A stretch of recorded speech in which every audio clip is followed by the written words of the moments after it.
What is up, y'all? Welcome back to the channel. It's time for episode 44 of Tigers Franchise. We're here on July 5th, and bad news has struck. I don't want to overstate it. It's not something that we can't overcome, as Char immediately tries to escape, but she's going to find out that both doors in the room are closed, and she's stuck with us. But we have been dealt a big blow up the middle, y'all. Wilman Diaz is out for the remainder of the year. He was actually dealing with a sprained elbow that he was playing through. I kind of had him playing 2 out of every 3 games, just so I wasn't overdoing it. And then he was struck with a fractured ankle. I don't believe those are related. I don't really see how they would be, unless he's somehow like made a bad throw with his bunk elbow and then twisted his ankle and fractured it. I don't know. When the injury did pop up before I interpreted what it was, I just saw Wilman Diaz out 4 months. I was worried that I had made it worse by letting him play. But again, these two things seem unrelated, so I'm not going to sit here and blame myself and be like, oh, I should have put him on the IL. It's just bad luck, unfortunately. He wasn't killing it with just an 82 WRC plus, but he does have 1 win already on the season because of his strong defense with a 65 range, 70 error, 60 arm, and 65 double play. So he was a legit shortstop up the middle, and the bat even has some promise to it with some potential upside. Could have seen him maybe hitting a little bit better down the stretch. 660 OPS. Wouldn't have been surprised if he could have maybe pushed it up to the high 600s, low 700s, which we would have been fine with. You guys know my spiel on that. Give me like a 90 plus WRC plus, 90 or better, I should say, to make it a less confusing sentence. And I'll take that from a premier defender, or even, a strong defender. Maybe he's not top of the scale, but he's very good. So I went looking around for some deals, y'all, and I really couldn't find anything that didn't very much undercut what we're trying to do here. Brooks Lee, if you'll remember from last episode, was out 2 to 3 weeks with elbow inflammation. He's not back yet. That's how little we've progressed. And I think I even mentioned on last episode that we'll either be, at or past the draft unless something bad happens. Maybe I was putting it out into the ether that we were going to have to join early for unfortunate reasons. But this shouldn't kill us. I feel okay about this. I feel like we can come through. We might still make a trade, but I explored many avenues, and it was basically give somebody big off of our major league team, or give Shigoya or Planting. Actually, that's a double whammy there. Planting is both a prospect, at least until he expires his prospect status, and a current piece on the team. I didn't want to give him.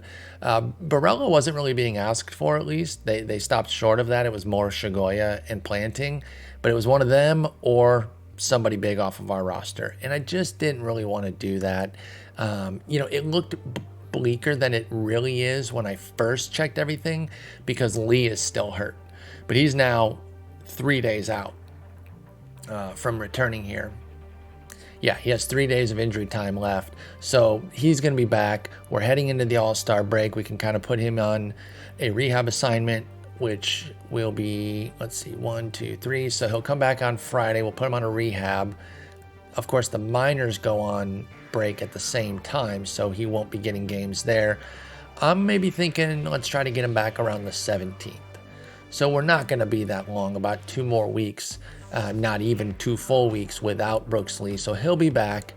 In the meantime, though, I did call up a big prospect for us. Now, he doesn't rank in the top 100. I think he's a top 200 guy at this point.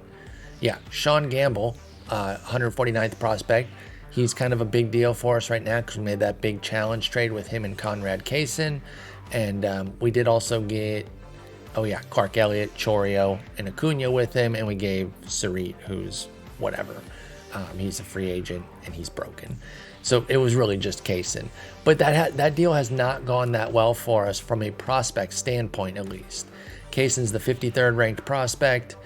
He's starting to put some things together offensively here last year and now this year, with a 109 WRC plus at AA, which isn't killing it, but it's solid. He has 2 WAR. And I want to say, let me look at the scouting here. Yeah, little contact potential going up. Anything else? Maybe not. Okay, I thought maybe, okay, this 2027 from July, this was a big jump. The potential contact went up there.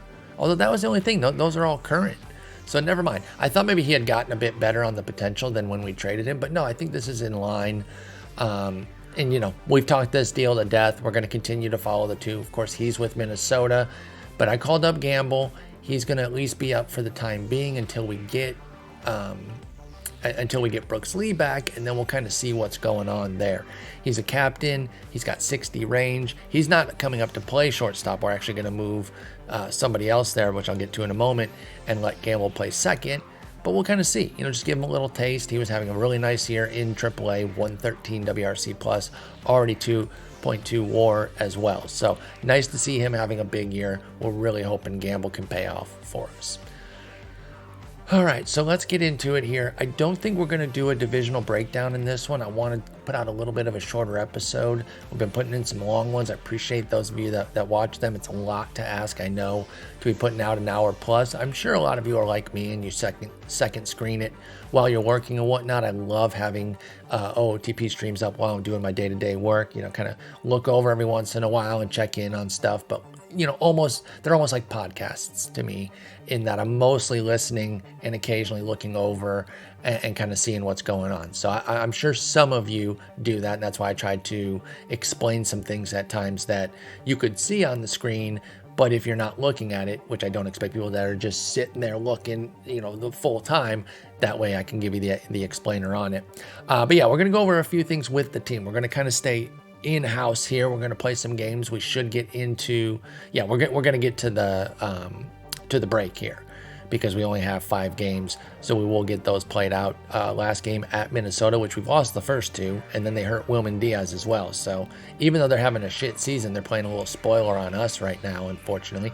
We still have an 8.5 game lead, let's not overstate it, but they're being a little bit of a thorn in our side. And then we will play that team that we have the lead against in KC in a little 4-game set. They're going to be seeing that as a pretty pivotal set for them, right? They take 3 out of 4, or heaven forbid all 4, then all of a sudden they go into the break with a bunch of momentum. So we want to snuff that out, go into Kaufman and cook them. But let's get into a few things here player-wise. Let's just kind of take a look at where the team is. I mentioned that somebody else would be playing shortstop. That will be Kason Cunningham, who has already been on the team. He has 54 plate appearances. He is off to a very fast start that I'm definitely suspect of, just because his offensive profile is not that strong. It's really contact driven, 55 contact, 75 avoid K, and then nothing better than 40 beyond that with the gap, home run, and the I. But he's riding a 357 BABIP to the quick start, and hey, we'll take it. Right now I'm looking at the 65 range, not 75. 75 would be amazing. But I'm looking at the 65 range for our 2025 first round pick, and I'm saying, hey, pick it at short, be around that 85 to 90 WRC plus, and we'll be fine. So after looking for deals, like I said, I decided bring Gamble up for second, put Kason Cunningham at short. Then we're going to get Brooks Lee back. We'll probably move Lee over to short, and then Kason can go over to second. I should actually call him by his last name, or otherwise you guys are going to think I'm talking about Conrad Kason. But yeah, actually, you know, Brooks Lee has a 60 range, so maybe he just goes back to second and Kason stays at short. Maybe that's the way to play it right now. We'll kind of deal with that when we get to it, because that's, again, still about 2 weeks away. My ideal call-up time, and it won't be that many games for Lee, right? I understand it's going to be, if he comes back on Friday here, you know, after Friday's over, it'll be 2 games before the break and then 3 after. So just like a little 5-game rehab.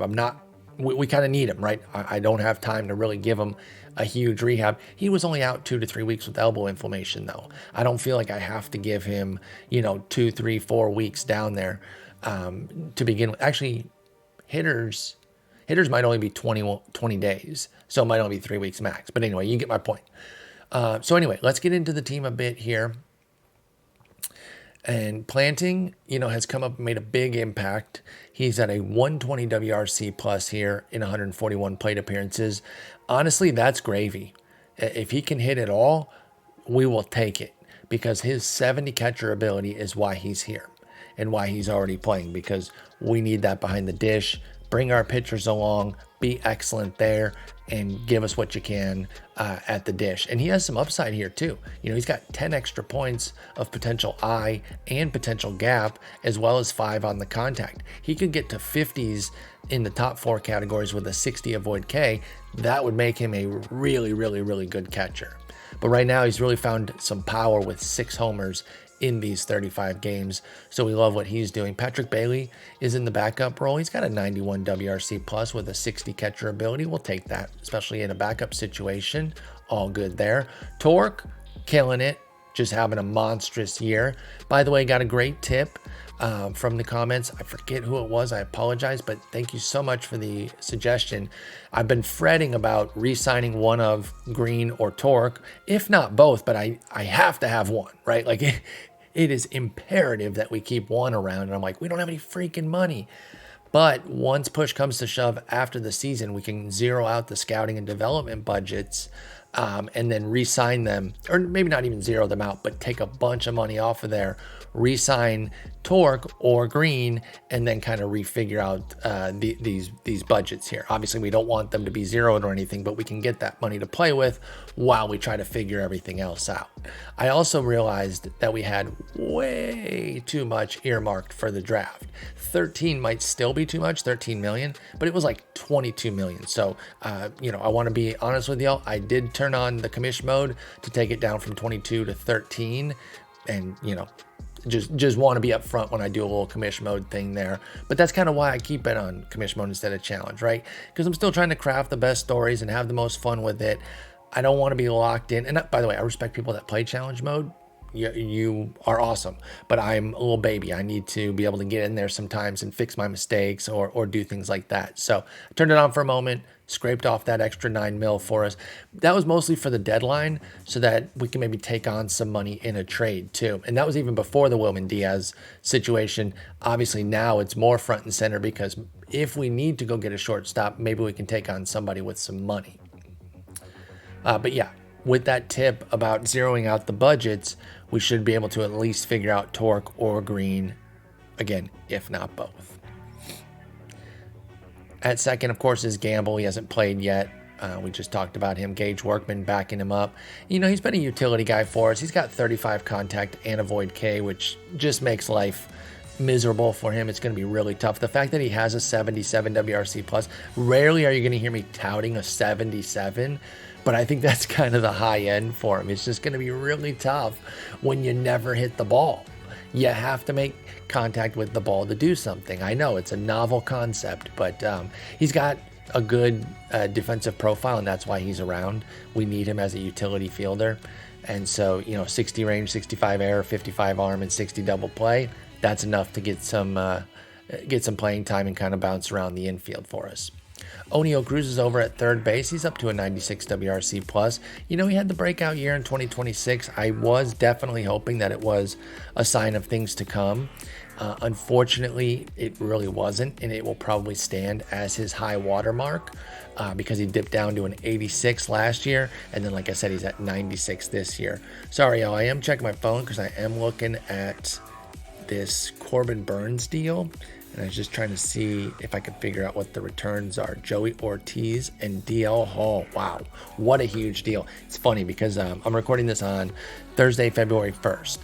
And I had to fill in today on the This Week in Perfect Team stream for OOTP because our boy Dishnet, Rob Tomlinson, he was having big internet issues. Like, he had started it and it kept dropping frames and everything. So he had to call to the bullpen. I jumped on.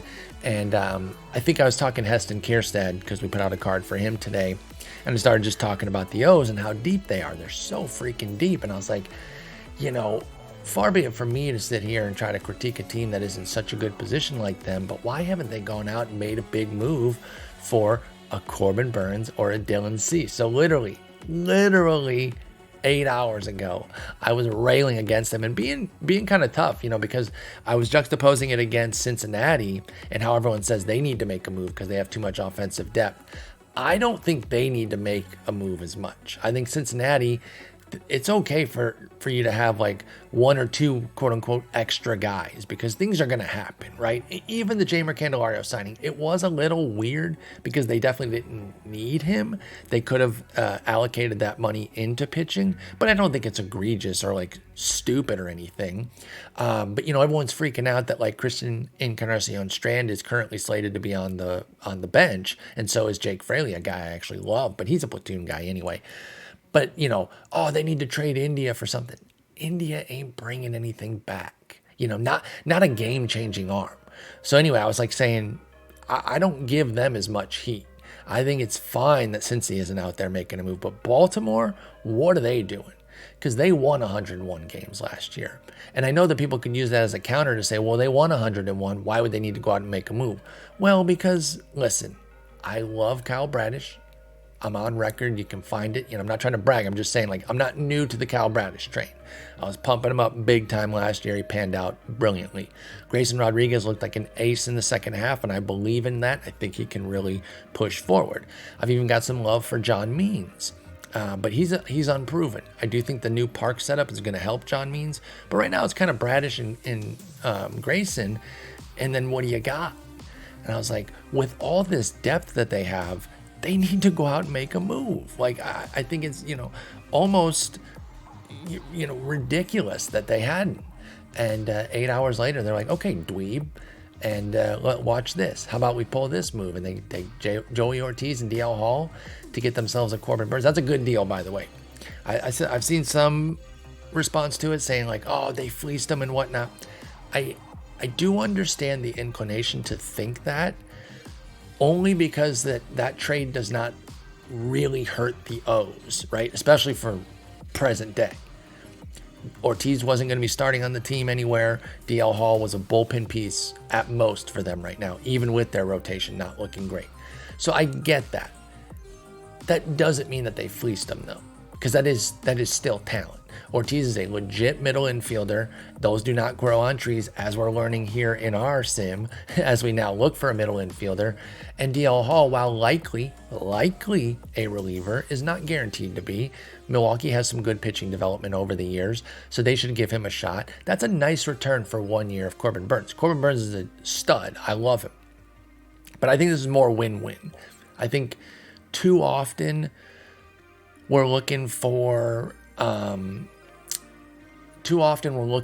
winner in a deal. Like, one team has to win.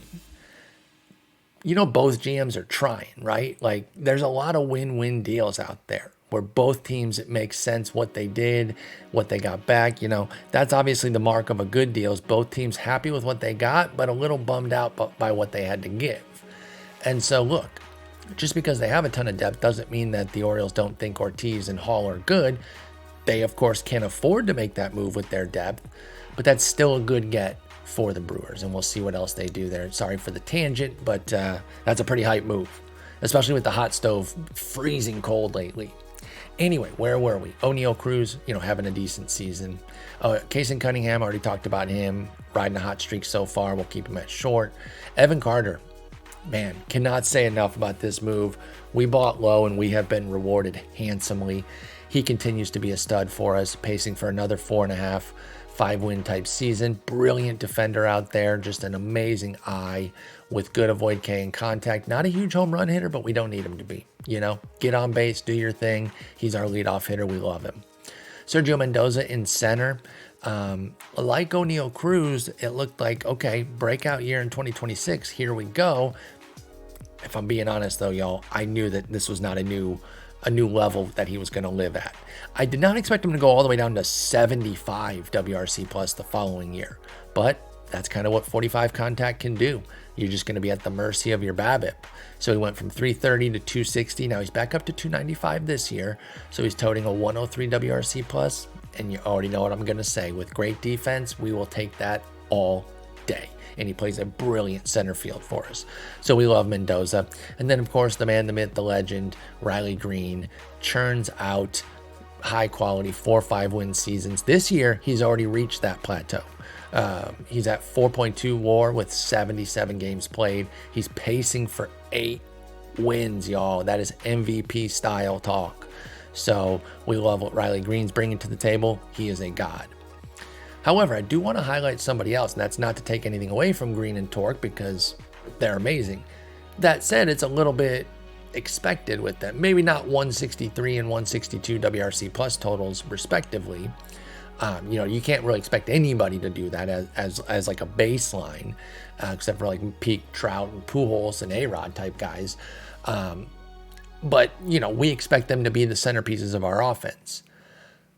Another guy has joined the fray with them to give us a little trio of gods there at the top, and that is Colton Hartman, our DH.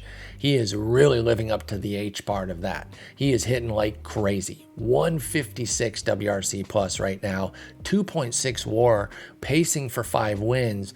Y'all know I've talked about how difficult it is to put up a big WAR at first base or DH because you don't really add any defensive value, especially in DH. You literally add 0. At least if you're a badass first baseman, you're adding something to the bottom line.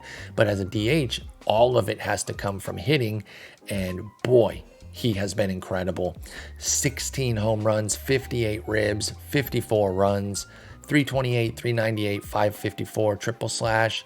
He's really cooking against lefties too. He's a left-handed hitter, and he does have a little bit of a platoon where he loses 5 contact, 5 power, and that's it. So not too bad. He's not like crazy platoon, but a little bit worse against lefties. Not statistically, he's been better against them, at least from a WRC plus standpoint. Of course, in far fewer plate appearances, and he's riding a 466 BABIP against them. But all that's fine, right? Like, I don't even mind if he kind of comes down to earth a bit against lefties. I want him to keep decimating righties, and I expect him to be able to do that.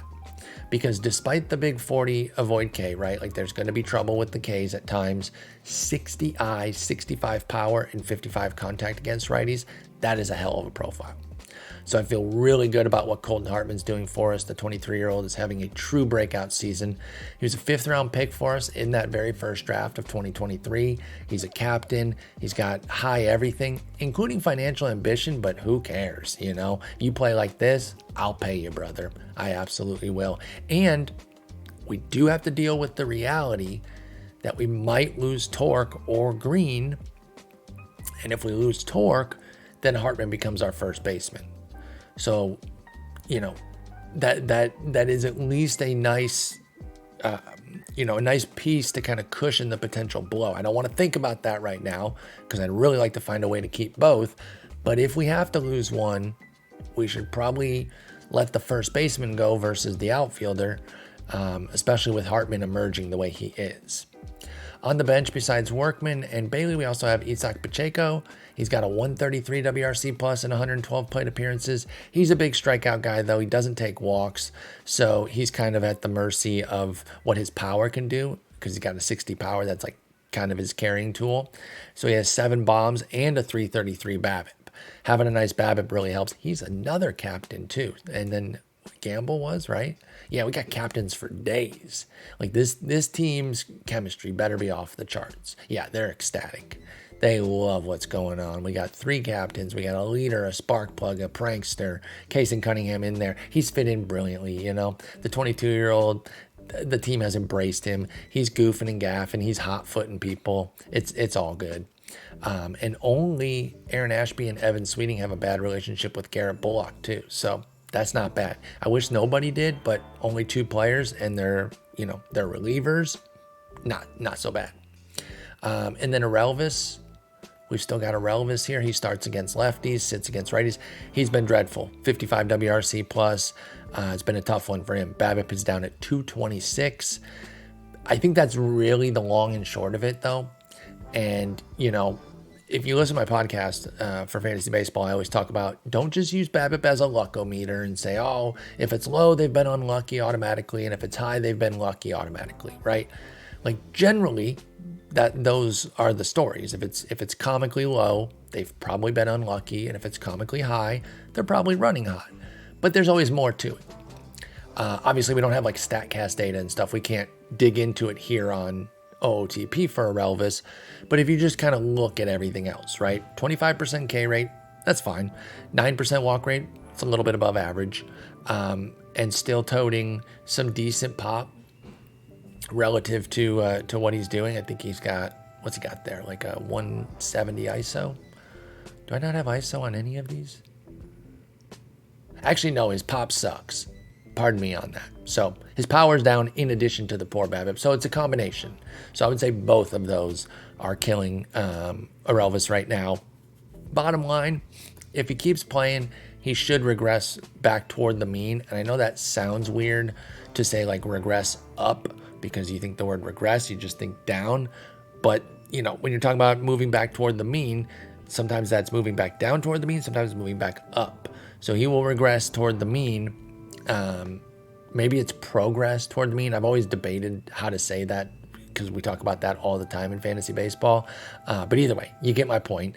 I think he'll be fine. Not necessarily go all the way back to 816 OPS like he had last year when he was huge for us, but maybe something closer to 2026 when he was a 95 WRC plus with a 727 OPS.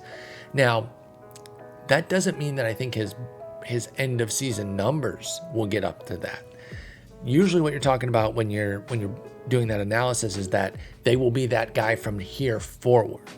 Now, sometimes it does happen that, and this happens a lot, so it does kind of go against the mathematical tenets of how things work, because normally you should say, okay, projections say that he will be his regular self from here forward. He won't be able to make up for the bad data that he had. But in baseball, we do see that a lot. Guys that have huge cold streaks, then have a massive hot streak to kind of level set things, and then they go from there. I don't know if Elvis will or not. Thankfully, we're not relying on him to do too much that we don't really need him to if it doesn't come to fruition. And Parker Meadows is our backup outfielder. Dreadful bat, brilliant glove. You know, he's that classic fourth outfielder, speedster. Has the high work ethic, has high adaptability, so he can bounce between all three outfield positions, starting and sitting. So all good there. On the pitching side, Paul Skeens, I mean, you couldn't have scripted this better, right? We made the big trade for him. We dealt, 5 players to get him, including a big prospect in Rogelio Saravia. Obviously, it'll take a long time to see how he pans out for Pittsburgh. That was the main prize that they wanted. To get an ace, it's not easy, and we did have to give some stuff, but I feel good here. We went the quantity over the pure quality. Like, we didn't give any 70 grade players or anything, but we were able to kind of give them enough stuff that they're like, okay, we'll do it. I said, thank you so much. We love getting a Paul S on the team here, and he has been unreal, having his biggest season yet. 251 ERA, 106 whip. He's on some Cy Young talk right now, y'all. Plain and simple. I'm not trying to jinx it. We're 20 starts in, though, and he looks every bit like the ace that we were hoping he would be. Treek Skubal, with Skeens carrying the load, Skubal has been able to struggle a little bit and not kill us. 4.29 ERA, 126 whip. I'm not concerned. In fact, his strikeout to walk rate is actually up a point from 15 to 16%. It's fine. His BABIP's up a bit. In fact, it's a second highest for the sim and his highest since 2023. No big deal. The one thing I just want to make sure is that the homers don't get too out of pocket. 1-2 to 1-4. 1-4 is a little high for sure. 1-2, obviously not even that great, but we can live with that, especially if he keeps the walks in check, which he is. Bottom line, he's been a little rough relative to what we've seen from him, but nothing to panic over.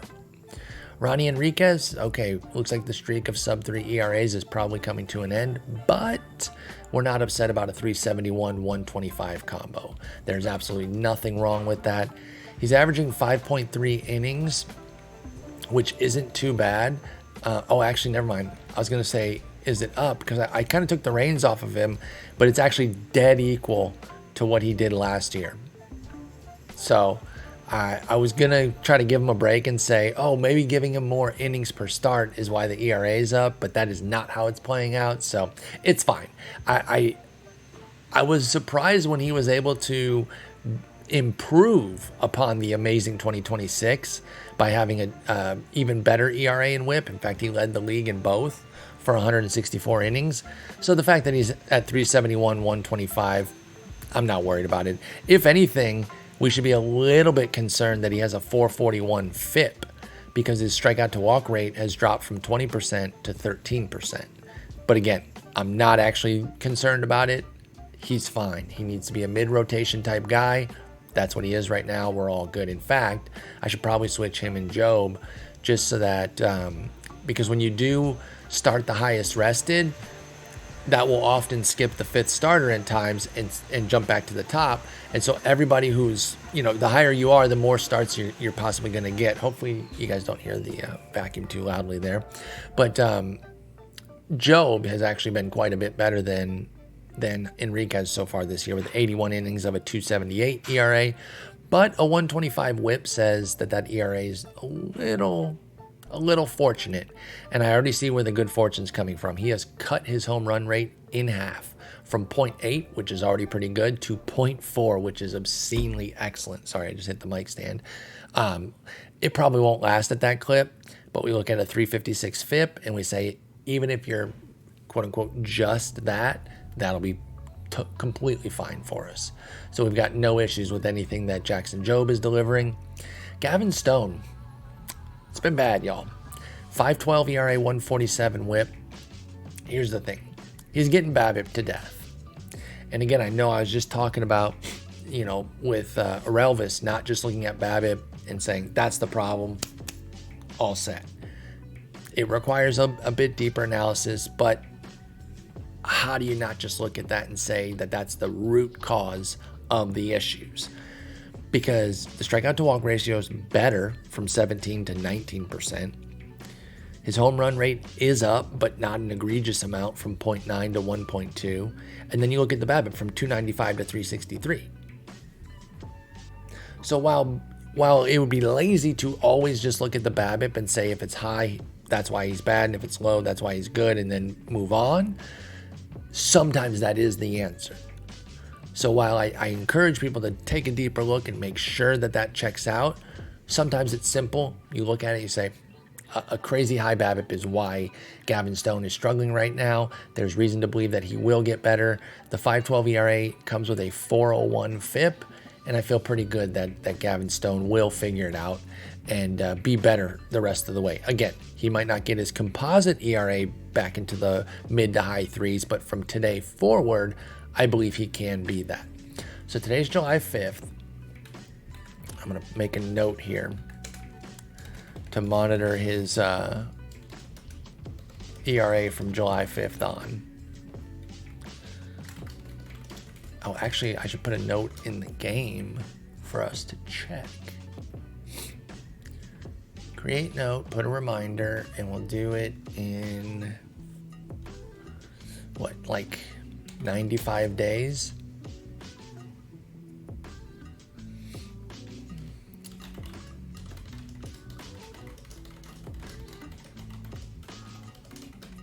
There we go.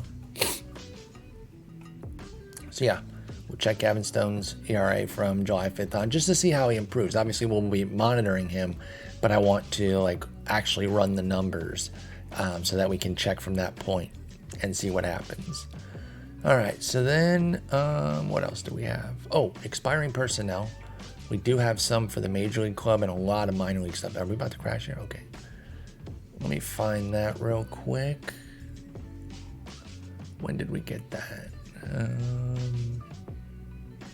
Player development report real quick, since I just went over it. Oh no, we did cover that last time. Never mind. That was from June 1st. July. Expiring personnel. Here we go. So A-Rod, our bench coach, Nick Jackson, our third base coach. Those are the two that are coming up. I'll probably try to keep both. Actually, let's take a look at the staff. How are they enjoying each other's company? Okay, they're only content. You know what? Maybe it is a good idea to find a couple new guys. They're fine. They're personable. There's no feuding or anything. But we really only have Ari Adat, our first base coach, that has a good works well with for anybody. He's the only one with anything that's on the field. Scouting director Rick Hahn, he likes personable people too, so he enjoys our staff. But as far as on the field, we don't have anybody that struggles, but we only get Ari liking all of his colleagues here. So for A-Rod, maybe we can let him go and get somebody who has a normal personality, because then that would go well with the pitching and hitting coach. And nobody's anti-normal. So maybe something like that. And then for the third base, I don't know. We'll probably just get somebody who isn't easygoing or temperamental or controlling, but I almost never get those types anyway. So I didn't feel like I had to state that. But yeah, easygoing would be the one personality type that I would want to be careful of, just so that no one gets pissed off. So yeah, probably going to let both walk. Not because they're bad necessarily, but just to try to bring the team a bit closer. Nick Jackson does run catching and the teaching of running as well, though. So we have Ari, who can handle the running. In fact, let's get him doing that right now, right? That's going to be your job going forward. But we will need somebody who can kick ass at the catching piece. Because, well, A-Rod's going to be gone, and Ari's only decent, and we can't have Ari doing 3 things anyway. So yeah, we can figure that out. I'm not too worried about it. And then as far as the minor league stuff, we've got 3 pitching coaches, 5 pitching coaches, and a hitting coach. So that's a lot to get into. Now, these are all guys that we've signed. So most of them are guys that I want. And so I'm going to have to figure some things out. I'm probably going to deep dive that offline and then let y'all know, because it's just kind of a pain to figure out. Or not even just a pain, just tedious and kind of take some time. So I'll do it offline, check in.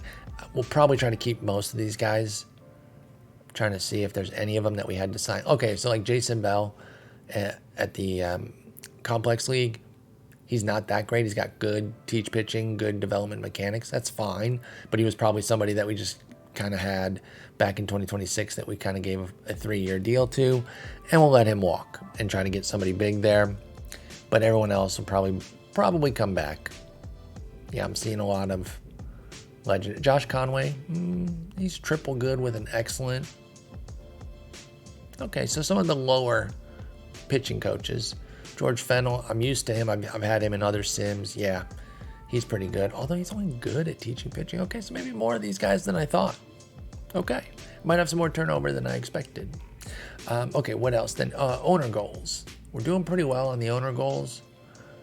I don't always keep y'all updated on these because, I don't think we're really in danger of getting fired. In fact, I know we're not.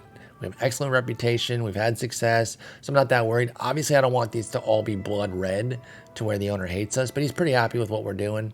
He likes the record.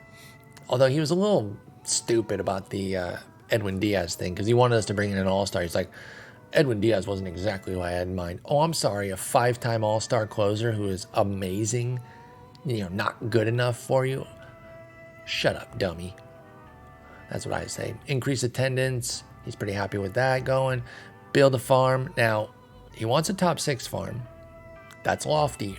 But even though it is uber top heavy because of Barella, we are 11th right now. Because the recent update came out. So he's 3rd. Shigoya's 87th. And then we have 6 guys in the next 100. We need to bring a couple of these guys into the top 100. Now, Gamble might end up playing and expiring his prospect status if things go well. We know Planting will too. So that leaves, and now Cunningham too, shit. So maybe it will be tougher because we're playing these guys right now. But hey, that's fine. I do want to build a great system, but I want to win more than anything. So I'm not going to leave guys in the minors just to boost the system when they can contribute to the Major League Ball Club, obviously. Eric Batanti, by the way, might be coming around. He's number 3 overall pick for us in 2023. He's in AAA. He's having a good year with a 120 WRC plus. There's still some growth potential. I'm hoping. Like, he's not going to become the dude that we thought he could be when we drafted him. He's nowhere near that. But I wonder if he can matriculate back up to like a 55, maybe a 60 potential. We'll see. I think he has pretty good relationships with the AAA guys. Let me check that. Manager Brian Green.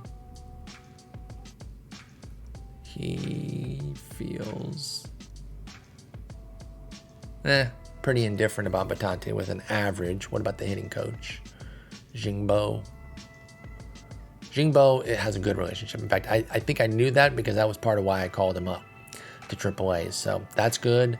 And then if he comes to the majors next year, well, A-Rod probably won't be here, but let's check just to see. A-Rod has a good relationship with him. Joey DeMonte will be here next year, and he's got an excellent relationship with him. Now, I can't call it Batanti right now. He's a 30 grade player. He has 35 avoid K. He would get eaten alive. But he's got 10 potential gap, 10 potential homer, and 10 potential eye. And contact. Shit. He's got 10s across the board except for the avoid K, where he still has at least 5. So if he starts getting into that, he's only 22, right? So this pick isn't dead. It's just taking some time because he's a high school guy, and we'll see what can happen. But I still have some pretty high hopes that we can turn this into something pretty special. OSA still thinks he could be a 55. They really see a lot for his eye. And hey, maybe Joey DeMonte gets to working with him, and we do see something like that. So he's not even in the second 100, but he could be one of the guys that kind of pushes up to help us get these guys that can start to make out our the top end of our farm system. So there we go. Personnel goals. Okay, I think I've covered everything that was on my little checklist. Oh, I didn't finish talking about the pitching. I'm sorry, I got sidetracked. So I talked about the rotation. Let's look at the bullpen. Sort by innings here. We got Ashby with 61 innings in 43 appearances. Love a good multi-inning reliever. He's been excellent. He's taken to it brilliantly. His expectation is starting rotation, but his morale is great because he's getting innings, not starter innings, but he's getting innings and he's dominating. 2.66 ERA, 0.95 whip. You love to see it. He has a .1 homer 9, which means he's probably given up 1, maybe 2 homers on the year. Maybe 2. Nope, it's 1 in 61 innings. Atta baby. We love to see it. So that's been massive. CJ Weens, 51 2/3 in 35 appearances. Again, give me those innings. He's been a bit up and down. 4.53 ERA, 1.37 whip. Let's take a look at his monthly. So he started off all right. The ERA hasn't been good at really any point. 4.11 is his best month, and that happened in both April and June. That's not that great. But he opened with a 1.11 whip, which I can definitely live with. But then it went 133, 150. He only has 3 innings in July, so I don't care about those numbers. Obviously, the walk rate's the big issue. It's at 14% for the year. But he strikes out so many guys, 35% clip, that he's at a 21% strikeout minus walk. That's amazing. That's amazing. So he can overcome these walks. I will say, though, I do have a little bit of nerves. I'm actually going to turn down the pitch around 2 more clicks. I do have some nerves about trusting him in the playoffs with this kind of walk rate. So I would like to see this get down to like a more manageable 10-11%, maybe 12. 12 is pretty high too still. I mean, obviously, we're splitting hairs to say like, oh, 11's good, but 12 not. But I think it needs to come down for me to really have confidence in him as a late inning guy. And you guys know one of our biggest hurdles, even though we have a World Series under our belt, one of our biggest hurdles has been being able to trust our studs at the back end of the bullpen. That's part of the reason I got Diaz, right? We can push that button in the 9th. He's our guy in the playoffs, but I still need somebody in those crucial 6th, 7th, 8th inning spots that I can trust. Ashby from the left side, yes, but who from the right side? I don't know right now. Will it be Weens? Will it be Wilmer Flores? Maybe a Jonathan Almonte? Jonathan Almonte is having a good year. 29 innings, 3.10 ERA, 1.10 whip with a 21% strikeout minus walk. Maybe he emerges as the guy. I mentioned Wilmer Flores. His numbers are okay. 438, 122. BABIP's running hot. What's our defense looking like? Because we got some guys with some ugly BABIPs. Is the defense failing them? 7th in defensive efficiency, 2nd in zone rating. So I don't really know. I mean, I guess we've had some guys shifting in and out. We're gonna get Brooks Lee back soon. Willen Diaz is gone, so I don't know. That's a little blah. But we can figure that out. I'm not too worried about the bullpen right now. Evan Sweeting was a guy we picked up off of waivers on April 1st. And there was no April Fools there. He's been incredible. 2.43 ERA, 105 whip. Maybe he's the guy, but he's got the Weens problem. He got 13% walk rate. So can he be trusted? Of course, with a 4.9 hit rate, hits per 9, you can walk more guys and still find a lot of success. The problem is you can't really bank on a 217 BABIP, which is really driving that great hit rate. I mentioned Diaz. He's just been a god. 35 innings with a 129 ERA, 066 whip. That's just crazy. He is so good. I love Edwin Diaz. Hope he comes back healthy in real life this year and just gets back to dominating. And then Odaner Mosqueda, our other lefty, 777 ERA, 173 whip. He's got the avoid high leverage and the mop-up situation right now because he cannot be trusted. And yeah, he got cooked again recently here. Actually, 628. That might have been when I finally put him in the mop-up. I don't remember exactly, but it wouldn't surprise me if that's when I said, no, enough with this shit. I don't really know what his deal is. What's his BABIP and shit? Okay, 370 BABIP and a 2.2 homer 9. You know, looking at the ratings, 60, 55, 55, you wonder if some of this is just some bad luck, or maybe, you know, we're going to get a scouting update soon that his skills have fallen off. I don't really know. I'm keeping him on the team right now, but he is first man off. If we make a trade or you know, we do something to bring somebody else in, he's definitely the first guy out right now, Odaner Mosqueda. Everybody else feels pretty locked in. We do have some guys in the minors that we could probably look at too. Like who's on the 40? We got Joel Baez. He's having a rough year. Jose Shambuco, he's starting in AAA and doing very well. So imagine putting him in the bullpen. He would get even better. Miguel Guerrero, he's a big pickup for us. He came up for a spot start and he was awesome. He's shown good skills. He's been starting too, and he's 60, 55, 50 as a starter.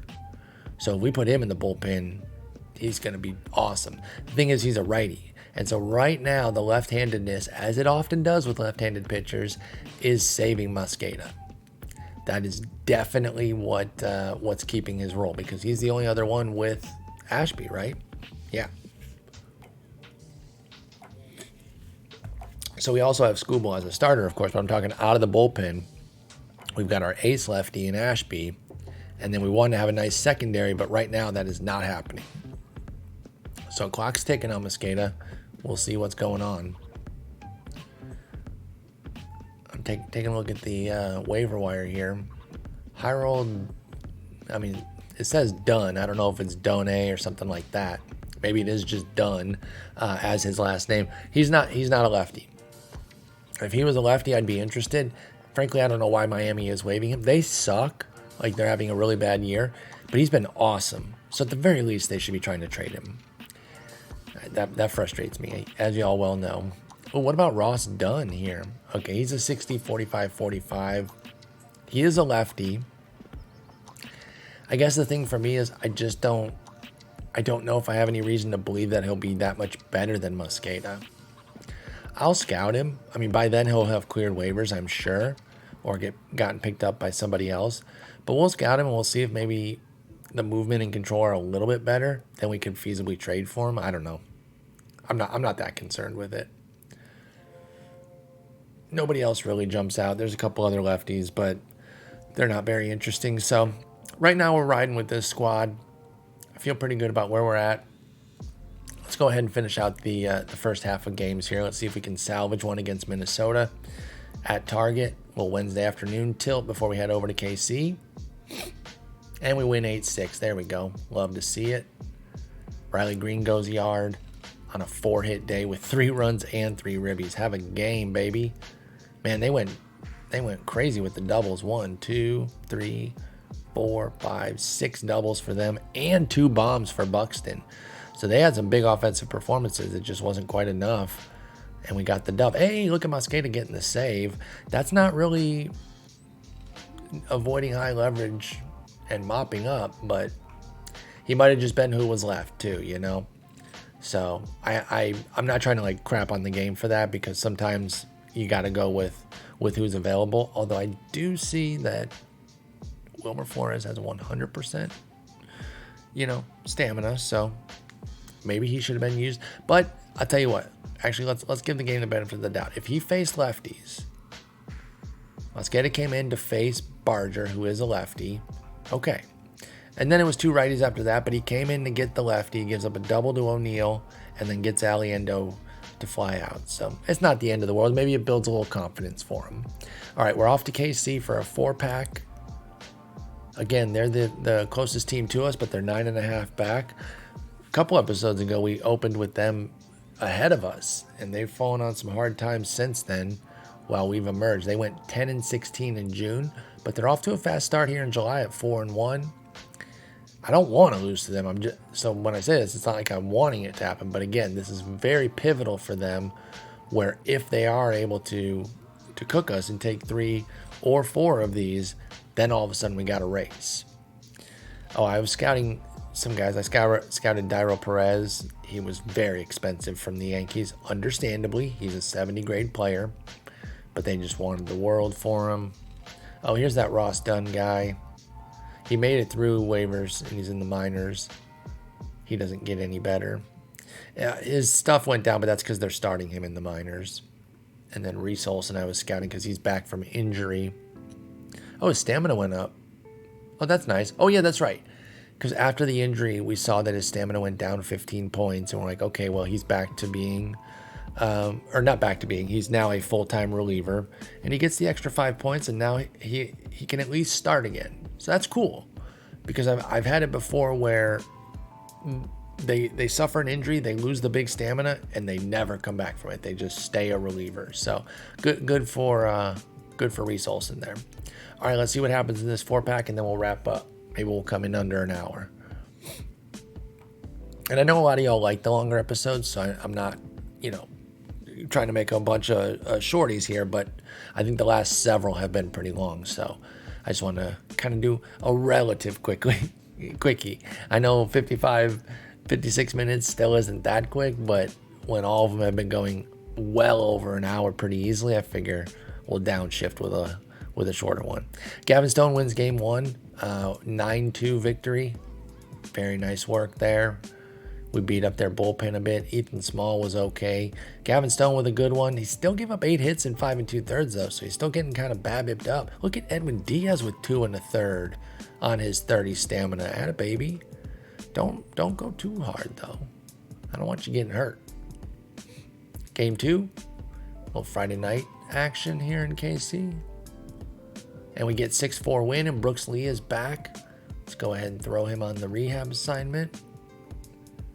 Yeah, and it is 20 days for position players, just kind of closing the loop on that earlier. 6-4 dub. Well, Kason Cunningham triple, his second of the year. That's nice. Isak Pacheco and Torkelson both go yard. Torkelson's 25th. Scooble gets the dub. 2-inning save for Ashby. Love it. All right, let's secure the series right here. Give me a Saturday afternoon win. Let's see what we got here. Boom, 5-3 in 10. Nice. We had 10 hits, all singles, with 10 walks. So we had 20 base runners, nary an extra base hit to be found, didn't need it. Enriquez was brilliant. Ashby actually blew the save here. So after getting 2-inning save yesterday, he blows it here with 3 hits, 2 runs. But then CJ Weens comes in, did walk 3 in his inning, but escaped the jam. And then Edwin Diaz with a perfect 10th to get the save. So I would think that Diaz won't be available today. In fact, I'm going to assure it. I'm not going to let the computer screw us on that one. Let's go ahead and bench him. Got some more emails. Oh yeah, All-Star results. Let's go ahead and get the last game here, and then I'll get into those results, see who made the All-Star game, and then we'll bounce. I'll do the draft offline. Did see some comments saying that y'all do, some of y'all at least do like the full draft episodes. I think we will do that for next year, but for this one, I'll do the draft offline, and we'll get into the second half, and we'll do another division review. We do lose this one, 5-4-11. That's okay. We took 3 of 4. I'm not too bent out of shape over that. Skeens was brilliant, and honestly, the bullpen wasn't even bad. I mean, Weens got hit. Almonte gave up a run, and Sweeting gave up 2 unearned. Because of what exactly? I don't know. I don't see any errors. One of them might have been a ghost runner. Actually, they both might have been. That's what it was. Both Ghost Runners in the 10th and the 11th, because we do use the Ghost Runner. So, okay, that's fine. They got one. Rocco Bernardina pitched for them. Cool name. I wonder if he's Rogers' kid. I don't know. Who can say for sure? Okay, so we're going to go into the break with a fat lead of 11.5 games. That's feeling nice. Got the best record in the American League and all of baseball. So we're in a good spot right now. We go into the break. Let's take a look at these all-star rosters here and see what we got. Jackson Jobe makes it. Paul Skeens is the starter for the all-star game. No surprises there. Aaron Ashby, Edwin Diaz. So 4 pitchers. Spencer Torkelson, Evan Carter, Green, and Hartman. Let's go. So we get, what is that, 8? 4 on each side. Best team in baseball get 8 all-stars. That's what you like to see. That makes a lot of sense. That is fantastic. Futures game, probably only got 1, but let's see if we can get a second somewhere. Nope, just Shigoya. Okay, well, good for him. He's actually having a shit season. Oh, never mind. They just got started. 5 games. Never mind. It's fine. I mean, he isn't doing anything in 17 plate appearances, but who gives a shit? He's fine. Okay, cool. And then how did that go? Did Shigoya do anything? He started, and he went 1 for 5. Cool. With 3 Ks. I didn't know he was going to start. That's pretty neat. All right. Let's go ahead and wrap it up here. We're sitting pretty. We're going to go into the draft, kind of see how that's going to pan out. What pick do we have? We've got the 25th pick. No comp or anything like that. Take a quick look at the pool just to kind of see what's percolating there. Oof, just on the pitchers alone, we got 8 blues here. So that's beautiful. And then on the hitting side, oh geez. Another, like, eyeballing it, like another 15 to 20. So just on the blues alone, at least according to our scout, there should be enough to where there's 1 blue player. And by blue, I mean they're graded potential of 70 or higher. So a lot of talent. We know that's how it goes with these computer generated draft classes. Obviously they don't all pan out. So, you know, it looks like they're putting like obscene gobs of talent into the league, but I promise you a ton of these guys will flop. It's just how it goes, and that's how it should go, right? I don't want, 15 Hall of Famers and 12 10-time All-Stars coming into the league every single year. That'd be stupid. So we have to find the ones that aren't going to flop. So we'll get into that next episode, but I appreciate y'all so much for hanging out and watching these. Hit that like, hit the subscribe. I know we were kind of on an every other day there, had a little lull here, got busy with some work, but we'll be back on track here. I'm going to try to get another backlog going this weekend with some recordings, but if not, you'll definitely see a video over the weekend, at least one, and then I'll try to get that backlog going as soon as I can. Peace, y'all.